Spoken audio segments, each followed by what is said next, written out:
नमस्कार विद्यार्थी मित्रांनो. तर आजच्या या लेक्चरमध्ये तुम्हा सर्वांचं स्वागत करतो. तसंच नुकत्याच झालेल्या आपल्या समर 2026 या एक्झामचा रिझल्ट लागलेला आहे. तर त्या रिझल्टसाठी मी सर्वांचे एकदा अभिनंदन करतो. ठीक आहे. बऱ्याच जणांना इंजिनिअरिंग मेकॅनिक्स हा विषय अवघड गेलेला असेल किंवा कमी मार्क मिळालेले असतील.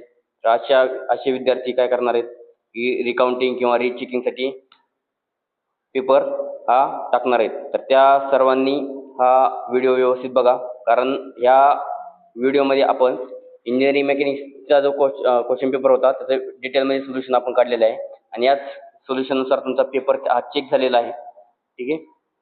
तर त्यातली मार्किंग स्कीम हे आपण डिटेलमध्ये इथं दिलेली आहे. ठीक आहे. तर सर्व पेपर सोल्युशन आपण इथं बघणार आहे. ठीक आहे.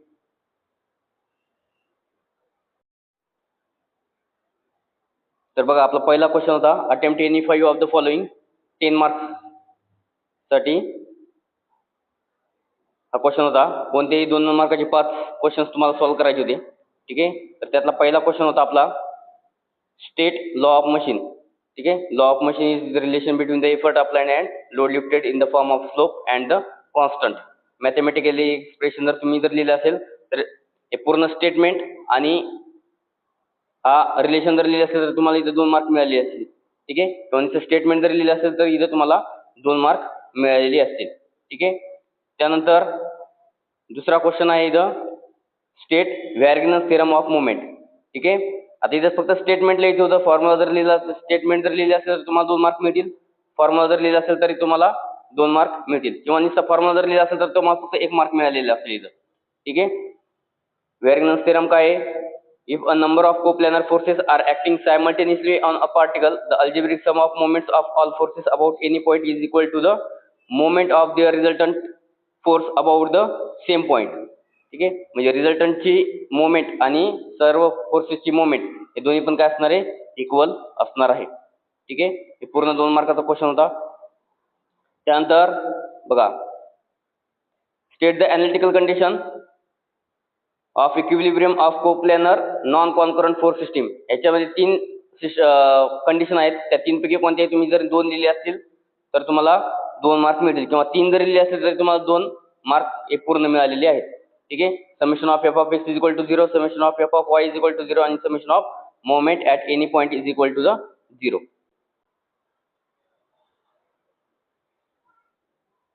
त्यानंतर चौथा क्वेश्चन आहे डिफाईन कोएफिशियंट ऑफ फ्रिक्शन. ठीक आहे. कोएफिशियंट ऑफ फ्रिक्शन म्हणजे काय? It is the ratio of frictional force to the normal reaction. Mu is equal to F R divided by R L. ठीक आहे. इथं तुम्हाला 2 मार्क मिळाले असतील. ठीक आहे. त्यानंतर क्वेश्चन ई. आता याच्यामध्ये फक्त तुम्हाला काय दिलं होतं? State the centroid of semi circle, show it on a sketch. फॉर्म्युल्याला 1 मार्क आहे आणि दाखवायचं आहे कुठं, तर त्या डायग्रामला 1 मार्क आहे. फॉर्म्युला जर एक्स बार चा फॉर्म्युला बरोबर असेल तर अर्धा मार्क, वाय बारचा फॉर्म्युला बरोबर असेल तर अर्धा मार्क. म्हणजे एक्स बार आणि वाय बारला इथे तुम्हाला 1 मार्क आणि हा डायग्रामला 1 मार्क. ठीक आहे. त्यानंतरचा next question define reversible machine and state the condition of the reversible machine. ठीक आहे. आता रिव्हर्सिबल मशीन म्हणजे माहिती बघितलं आपण, when the machine is capable of doing work in the reverse direction such a machine is called as the reversible machine. आणि state condition काय आहे त्याची? Efficiency of the machine is greater than 50%. आता बऱ्याच जणांनी डिफिनेशन मध्ये लिहिलेलं असतं the efficiency of the machine should be more than 50%. इथे फक्त त्यांना बऱ्याच जणांना 1च मार्क मिळालेला आहे. ठीक आहे. तर ही त्याची डेफिनेशन आहे आणि त्याची कंडिशन आहे. ठीक आहे. त्यानंतर state the law of parallelogram of forces. ठीक आहे. स्टेटमेंटला डायरेक्टली 2 मार्क आहेत, किंवा तुम्ही जर आर चा फॉर्म्युला लिहिला असेल R is equal to under P square plus Q square plus 2 P cos theta असं लिहिलं असेल तर तुम्हाला अर्धा किंवा 1 मार्क दिलेला असेल. पण शक्यतो स्टेटमेंटलाच 2 मार्क दिलेले आहेत. ठीक आहे. फॉर्म्युल्याला माहित नाही, कारण इथं state the law of parallelogram of forces विचारला होता, स्टेटमेंट विचारलं होतं. ठीक आहे. त्यानंतर आहे क्वेश्चन नंबर 2. ठीक आहे. क्वेश्चन नंबर 2 मध्ये 3च क्वेश्चन आपल्याला सोडवायचे होते. 4 मार्काचे 3 क्वेश्चन, असा 12 मार्काचा हा क्वेश्चन होता. ठीक आहे. आता इथं बऱ्याच जणांनी काय हे केलेलं आहे बघा. काय दिलेलं आहे, स्क्रू जॅकचं सिम्पल लिफ्टिंग मशीन मधला हा क्वेश्चन होता. Screw jack lift a load of 41.25 kilonewton with an effort of 550 newton. आता इथं लोड हा किलो न्यूटन मध्ये दिलेला होता, एफर्ट हा न्यूटन मध्ये दिला होता. इथे तुम्हाला कन्वर्जन करायचं होतं, ठीक आहे. किलो न्यूटनचं न्यूटन मध्ये कन्वर्ट करायचं होता. त्यानंतर applied at a handle of 60 centimetre and a pitch of screw is 15 mm. आता सेंटीमीटरचं पण तुम्हाला MM मध्ये कन्वर्ट करायचं होतं. आता बऱ्याच जणांनी तिथं केलंच नाही, त्यामुळे बऱ्याच जणांची मार्क इथंच कट झालेले आहेत. त्यामुळे ह्या क्वेश्चनला मार्कच मिळालेले नाहीत बऱ्याच जणांना, ठीक आहे. तर व्यवस्थित कन्वर्जन करायचं होतं, ठीक आहे. आता बघा, गिवन दिलेला आपला W दिलेला आहे 41.25 किलोन्यूटन, त्याला न्यूटन मध्ये कन्वर्ट केलेले आहे. P ॲज इट इज आहे 550 न्यूटन. लेंथ ऑफ हँडल दिलेलं आहे 60 सेंटीमीटर, त्याला कन्वर्ट केलेलं आहे 600 mm मध्ये. Pitch 15 mm as it is. त्यानंतर ह्याचा VR चा फॉर्म्युला आहे 2πL divide by small p. त्याच्यानंतर VR आलेले आहे 251.33. त्यानंतर मेकॅनिकल ॲडव्हान्टेज आणि इफिशियन्सी ऑफ द मशीन इथं फाइंड आउट केलेली आहे, ठीक आहे. आता इथं तुम्ही जर व्हेलॉसिटी रेशो जर काढले असते, इथं तुम्हाला 2 मार्क दिलेले आहेत. मेकॅनिकल ॲडव्हान्टेजला 1 मार्क, इफिशियन्सी ऑफ मशीनला 1 मार्क, असा 4 मार्कचा हा क्वेश्चन होता. त्यानंतर western differential pulley block is use to lift a load of 8 kilonewton and a diameter of pulleys of 26 centimeter and 24 centimeter. Calculate the effort required of the efficiency is 45%. Also calculate the load lost in friction. आता याच्यामध्ये conversion करायचं काहीच नव्हतं, इथं फक्त तुम्हाला differential pulley ब्लॉकचा जो वेलोसिटी रेशोचा फॉर्म्युला आहे तो माहित पाहिजे होता, ठीक आहे. VR is equal to 2D divide by small d minus capital D. VR चा फॉर्म्युला आला. इफिशियन्सी आपल्याला गिवन दिली होती, त्यानंतर MA का फाइंड आउट केला आणि या MA नंतर आपण एफर्ट फाइंड आउट केला, ठीक आहे. आणि एफर्ट फाइंड आउट केल्यानंतर लोड लॉस्ट इन फ्रिक्शन आपण फाइंड आउट केलेलं आहे, ठीक आहे. त्यानंतर C question, certain machine of follows the law P is equal to 0.02 W plus 14 Newton when a load lifted is 2 centimeter. The effort to move 150 centimeter. State the reason whether the machine is reversible or not. Law of मशीनचा problem होता, ठीक आहे. आता इथं law of machine आहे, ते compare केलं आपण स्टँडर्ड इक्वेशन सोबत. M is equal to 0.02, C is equal to 14. Maximum MA find out करायचा होता 1/m, तो काढला 50. VR चा फॉर्म्युला माहिती आहे, distance moved by effort to the distance moved by the load. इथं कन्वर्जन करायची गरज नव्हती, डायरेक्ट 75 आणि मॅक्झिमम MA. त्यानंतर आपण डिवाइड बाय VR करून ही इफिशियन्सी आपण फाइंड आउट केली होती, ठीक आहे. आणि इफिशियन्सी ही डायरेक्टली 66.67 आहे, 50% पेक्षा जास्त आहे. तर type of machine is reversible machine, ठीक आहे. त्यानंतर डी मध्ये 2 क्वेश्चन आहेत. Sketch the nature of graph between load and ideal effort. Ideal effort आहे, त्यामुळं हा ग्राफ तुमचा बरोबर ओरिजिन पासून स्टार्ट झालेला आहे, ठीक आहे. त्यानंतर state the differentiate between reversible and non reversible machine. याच्यामध्ये कोणतेही 2 पॉईंट लिहायचे होते तुम्हाला, ठीक आहे. कोणतेही 2 पॉईंट, त्या 2 पॉईंटला तुम्हाला 2 मार्क मिळाले असते. ग्राफला 2 मार्क आणि या डिफरन्शिएशनला किंवा डिफरन्सला 2 मार्क, ठीक आहे. व्यवस्थित बघून घ्या. The machine is work in reverse direction. Non reversible machine reverse डायरेक्शनला काम करत नाही. इफिशियन्सी याची ग्रेटर दॅन 50%, इकडे efficiency less than 50%. Friction is low, friction is high. also called overhauling machine, also called the self locking machine. त्यानंतर reversible machine हे both डायरेक्शनला forward आणि बॅकवर्डला काम करते आणि नॉन रिव्हर्सिबल मशीन फक्त एका डायरेक्शनला काम करते, ठीक आहे. त्यानंतर क्वेश्चन नंबर 3, लॅमिस थेरमवर क्वेश्चन होता. बघा, ज्यावेळेस मी अगोदरच लेक्चर घेतलं त्यावेळेस सांगितलं होतं तुम्हाला लॅमिस थेरमवर 2 एक्झाम्पल येतील, ठीक आहे. एक थेरी क्वेश्चन असेल किंवा एक प्रॉब्लेम असेल किंवा दोन्ही पण प्रॉब्लेम असेल. तर इथं एक प्रॉब्लेम विचारलेला नाही, एक थेरी क्वेश्चन आपल्याला विचारलेला होता, ठीक आहे. Horizontal force as shown in figure keeps in weight of 200 newton in equilibrium. Calculate the magnitude of force P and tension in the string.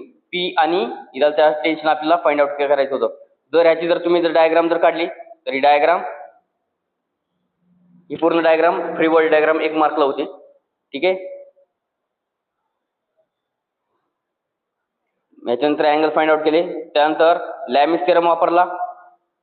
Use केला तर याचे 1 मार्क आहे आणि पीची आणि म्हणजे फोर्स आणि टेन्शनची व्हॅल्यू बरोबर आल्या होत्या तर 1 मार्क आहे. असे 4 मार्क आहे आणि ह्या व्हॅल्यू बरोबर यायला पाहिजे होत्या. ठीक आहे. त्यानंतर सेकंड क्वेश्चन रिॲक्शन्स काढायचे होते आपल्याला. ठीक आहे. तुम्ही फ्री बॉडी डायग्राम काढली असेल किंवा नसेल तर इथं तुम्हाला 1 मार्क मिळतील. डायरेक्टली मोमेंट अप्लाय करा, equilibrium condition, R A R बीचे एक इक्वेशन फाइंड आउट केलं की 1 मार्क, आर बी बरोबर आला 1 मार्क, पूर्ण डायग्राम जर काढली असेल तर पूर्ण तुम्हाला 4 मार्क मिळालेले असतील. ठीक आहे. आर एची व्हॅल्यू 63.51 किलोन्यूटन आणि आर बीची व्हॅल्यू 28.99 किलोन्यूटन आलेली आहे. ठीक आहे. त्यानंतर परत रिॲक्शन्स काढायचे होते. इथं आता फ्री बॉडी डायग्राम जर काढली असेल किंवा नसेल तरी पण डायग्रामला 1 मार्क आहे. मी सांगितलं तुम्हाला डायग्राम काढायचे आहेत. ठीक आहे. इथं आर एची व्हॅल्यू 110 किलोन्यूटन आणि आर बीची व्हॅल्यू 70 किलोन्यूटन आलेली आहे. ठीक आहे. समेशन ऑफ एफ ऑफ वायचं इक्वेशन यूज करायचं, बरोबर आलं असेल तर 1 मार्क, मोमेंटचं इक्वेशन अप्लाय केलं 2 मार्क आणि आर एची व्हॅल्यू काढली 3 मार्क, आर बीची व्हॅल्यू काढली की 4 मार्क, असं हे पूर्ण मार्क होते याला. त्यानंतर state the Lami's theorem with the mathematical equation. बघा लॅमिस थेरमला 1 मार्क, मॅथमॅटिकल इक्वेशन बरोबर दिलं असेल तर 1 mark, write the any 2 limitations, 2 लिमिटेशनला 2 मार्क, असे हे 4 मार्क आहेत.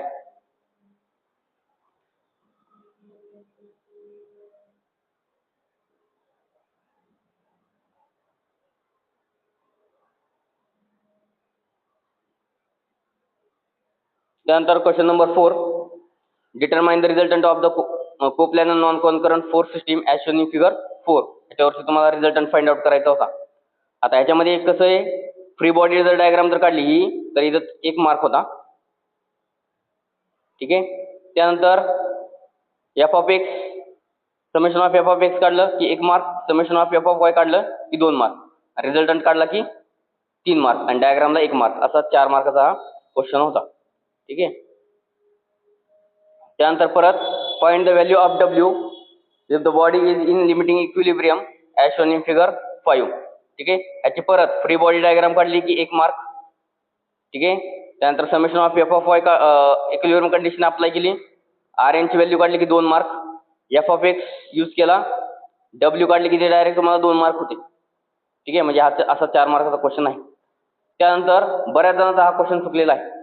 बऱ्याच जणांना काय वाटलं की सेंट्रॉइड काढायचं आहे काय ना आपल्याला. ठीक आहे. कारण हा डिस्क दिलेलं होतं, डिस्क मधून डायरेक्टली एक सर्कल मायनस केलेलं आहे बऱ्याच जणांनी. तर हा डिस्क नसून ह्याच्या हा स्फेअर आहे आणि या स्फेअर मधून परत हा स्फेअर आहे आणि त्यामधून म्हणजे पूर्ण एक चेंडू आहे, त्या चेंडू मधून परत एक बारीक कट केलेला आहे होल. तर त्या होलचं पूर्ण आपल्याला सेंटर ऑफ ग्रॅव्हिटी काढायचं होतं. सेंटर ऑफ ग्रॅव्हिटी म्हणजे इथं कन्सिडर करायचं आपल्याला व्हॉल्यूम. ठीक आहे. तर बघा आता हा सिमेट्रिकल विचारलेलं काय होतं, फक्त आपल्याला find the CG of the section from A पासून काढायचं होतं. ठीक आहे. म्हणजे ह्याचा फक्त आपल्याला एक्स बार काढायचा होता. ठीक आहे. हे सोल्युशन व्यवस्थित बघून घ्या. डायग्राम काढली, डायग्रामला 1 मार्क आहे. ठीक आहे. व्हॉल्यूमचं कॅल्क्युलेशन केलं, व्हॉल्यूमच्या कॅल्क्युलेशनला 1 मार्क, x1 x2 चं कॅल्क्युलेशन केलं की त्याला 1 मार्क, एक्स बार काढला की त्याला 1 मार्क आणि वाय बार काढला तर सेंटर ऑफ ग्रॅव्हिटी विचारला तो म्हणजे एक्स बार. ठीक आहे. फ्रॉम ए म्हटलेला आहे. ठीक आहे. ए पासून म्हटल्यावर म्हणजे फक्त काय, हा एक्स बार आपल्याला फाइंड आउट करायचा होता, वाय बार काढायची गरज नाही. ठीक आहे.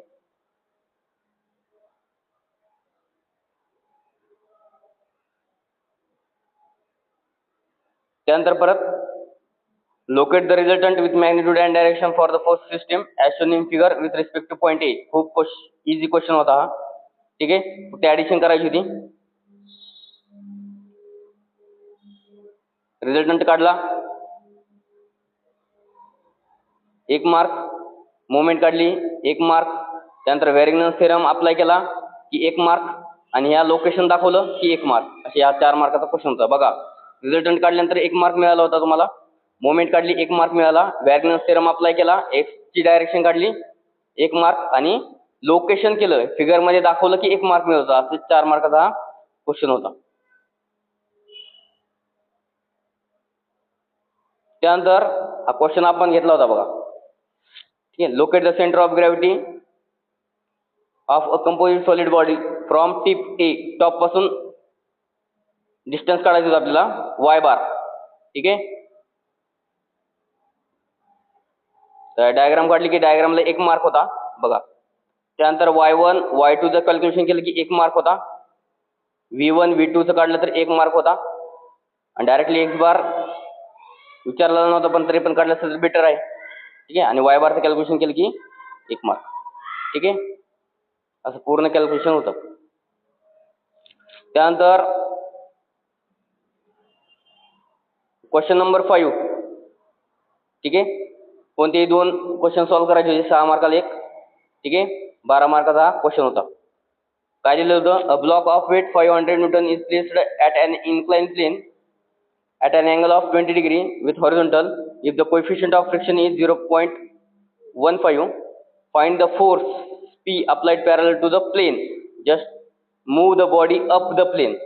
क्वेश्चन खूप सोपा होता आणि आपण घेतलेला होता.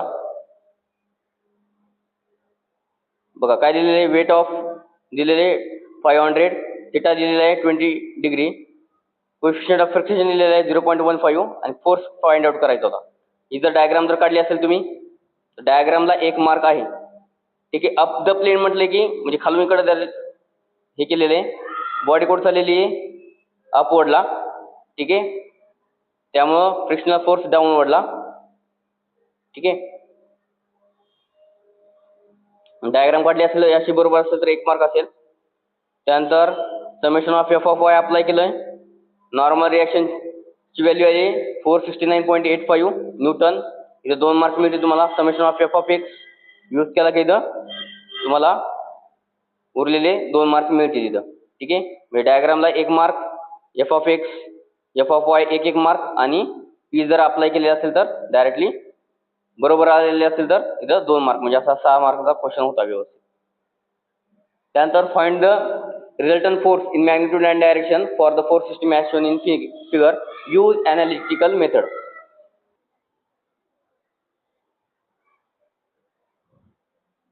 Then the resultant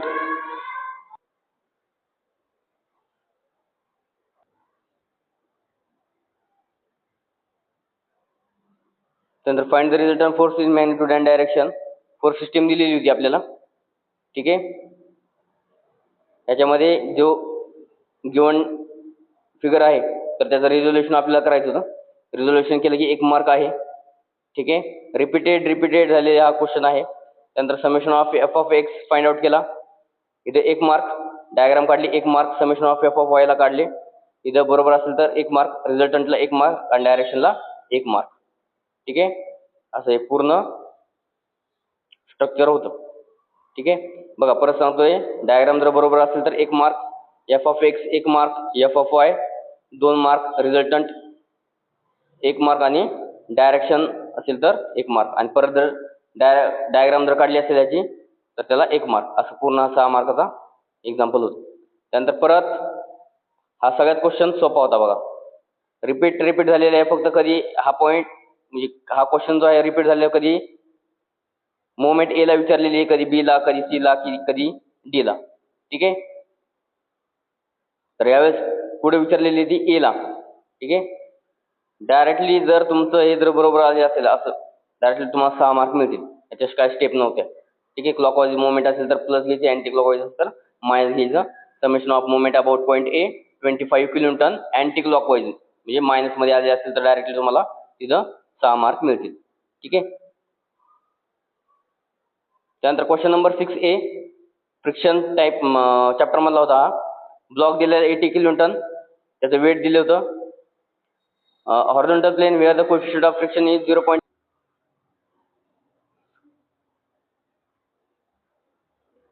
P find out करायचं. Find the value of force acting at 30 degree to the horizontal applied just move the block.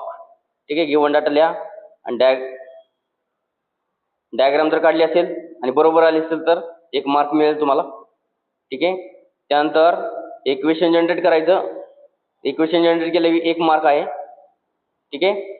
F of x use करा, त्यानंतर 1 मार्क. त्यानंतर हे पूर्ण पी फाइंड आउट केला की तुम्हाला पूर्ण 4 मार्क मिळालेले आहेत तिथं. ठीक आहे. म्हणजे असा हा एकतर P is equal to 20 newton किंवा 20.18 किंवा 19च्या जवळपास जरी आला असेल तर तुम्हाला इथं मार्क मिळालेले आहेत. ठीक आहे. त्यानंतर हा क्वेश्चन यावेळेस हा क्वेश्चन बघा पहिल्याच वेळेस विचारलेला आहे. म्हणजे इथं तुम्हाला पूर्ण सेंट्रॉइडची कन्सेप्ट क्लिअर पाहिजे होती. बरोबर.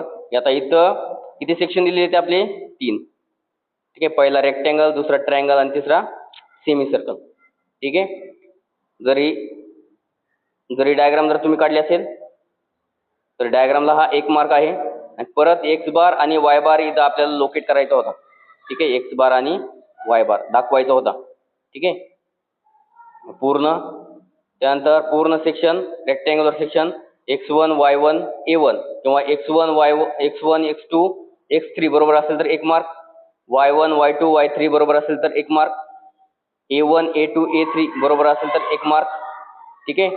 हे 3 मार्क झाले. एक्स बार जर फाइंड आउट केला तर 1 मार्क, वाय बार जर बरोबर असेल तर 5 मार्क. आणि नंतर तुम्हाला हे लोकेशन दाखवायचं होतं. नेमकी लोकेट विचारले ना.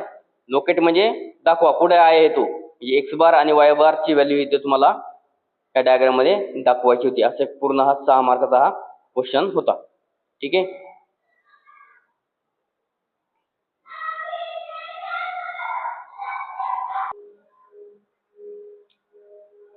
त्यानंतर हा टी सेक्शनचा प्रॉब्लेम होता. प्लेन्स आणि वेबची दिली होती. Find the position of centroid from its base. म्हणजे इथं फक्त आपल्याला वाय बारची व्हॅल्यू विचारलेली होती. कारण एक्स बार हा सिमेट्रिकल आहे. डायरेक्टली एक्स बारची व्हॅल्यू 200 डिवाइड 2 म्हणजे 100 mm येऊन जाईल. इथं फक्त वाय बारची व्हॅल्यू विचारली होती. डायग्राम जर काढली तर 1 मार्क मिळेल तुम्हाला.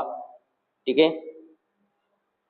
त्यानंतर y1 y2 a1 a2 y1 y2 काढले तर 1 मार्क, a1 a2 काढले की 1 मार्क. ठीक आहे. त्यानंतर वाय बार ची व्हॅल्यू काढली की डायरेक्टली मार्क तुम्हाला टोटल 6 मार्क इथे तुम्हाला मिळालेले आहेत. ठीक आहे. अशा तऱ्हेने हा आपण पेपर हा घेतलेला आहे आणि याच पद्धतीने तुमचा पेपर चेक झालेला आहे. जर तुम्हाला डिटेल्समध्ये जर सोल्युशन पाहिजे असेल तर आपलं व्हॉट्सअपचा ग्रुप आहे. त्या व्हॉट्सअपच्या ग्रुपमध्ये आपण हा सेंड केलेला आहे. ठीक आहे. डिटेल डिस्क्रिप्शनमध्ये जाऊन तुम्ही व्हॉट्सअपच्या लिंकवर जॉईन करून हा सोल्युशन तुम्ही बघू शकता. ठीक आहे. धन्यवाद.